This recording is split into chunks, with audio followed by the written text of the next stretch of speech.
This is hands down one of the most delicious recipes for braised pork shoulder. Cooked in an Italian sweet and sour sauce called Agrodolce, it's tender, tangy, and melts in your mouth. Let's begin with one pork shoulder, aka pork butt.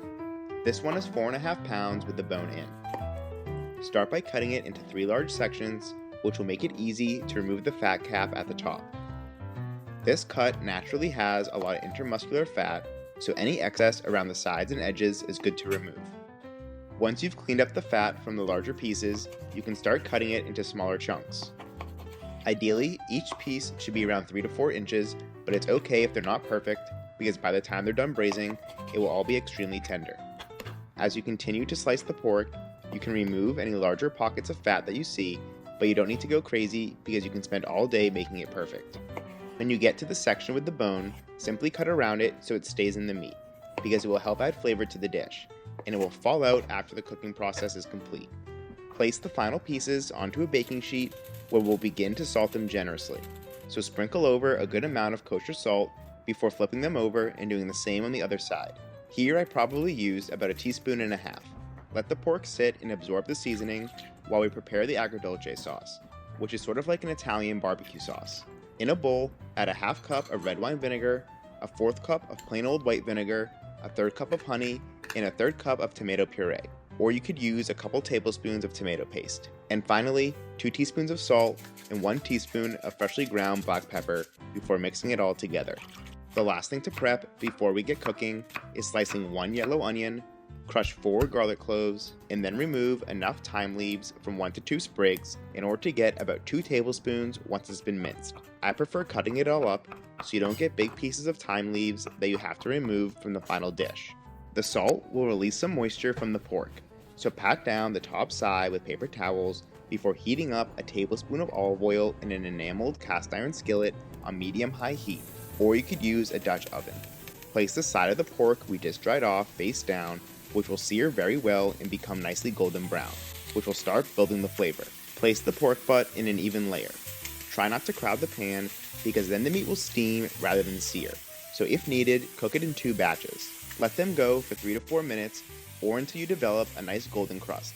Then flip them over to the other side. You don't need to worry about browning all sides, so after the second has also gone for a couple minutes, remove the pork back to the baking sheet. Turn the heat down to low and add a fresh teaspoon of oil before tossing in the onions and garlic, and mix them around to break apart the onions and coat in the oil. After the onion is cooked for a couple minutes and has started to soften, make room in the center of the pan for an additional 1/2 teaspoon of olive oil. Drop in the minced rosemary along with about 1/2 teaspoon of crushed red pepper flakes. Let those fry in the oil for a second before mixing everything together. Now deglaze with 1 cup of chicken or vegetable stock. This will help you scrape up the brown bits from the bottom of the pan with your wooden spoon, which will add big flavor. Once the bottom of the pan is looking clean, you can dump in the sweet and sour sauce. Give everything a good stir before placing back the pork. Ideally, place the larger pieces, such as the one with the bone, towards the center of the pan, and the smaller ones towards the outskirts. Flip them around so they all get a coating of the liquid, and you can spoon some over the top to be safe, along with placing on some of the onions. Now place it uncovered into the center of a 325-degree oven and set the timer for 1 hour and 15 minutes, which is when we'll check it for the first time. So after the first half of cooking, you'll notice the tops are fairly dark, so flip them over so the other side can do the same. And also at this point, place in 3 carrots cut into large pieces, and you'll see why that's important later on. Place it back in the oven and set the timer for 1 hour and 15 once again. And in the meantime, this is when I begin making the side, such as mashed potatoes or polenta. After 2.5 hours, it should be perfectly cooked, tender, and easily fall apart from the help of a fork or tongs. But the larger pieces should still hold intact and have some texture. The dark color is from the sugars in the sauce caramelizing, which adds more flavor. But if you don't want it that dark, you can place a lid on it while it's in the oven for the last half hour.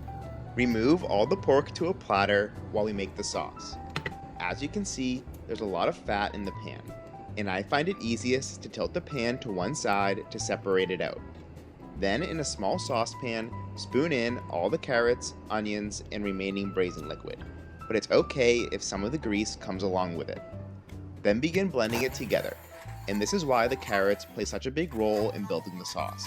Pour in chicken or vegetable stock as needed in order to thin it out. Also, add another tablespoon of red wine vinegar and honey to reinforce the sweet and sour flavor. You can also do this in a regular blender. Give it one more mix until it's completely smooth, and then heat it up on the stove to bring it all together. Serve the pork over a bed of the mashed potatoes or polenta and generously spoon over the sauce. Please write any questions or thoughts in the comments and let me know if you plan on trying this one out. Thank you for watching.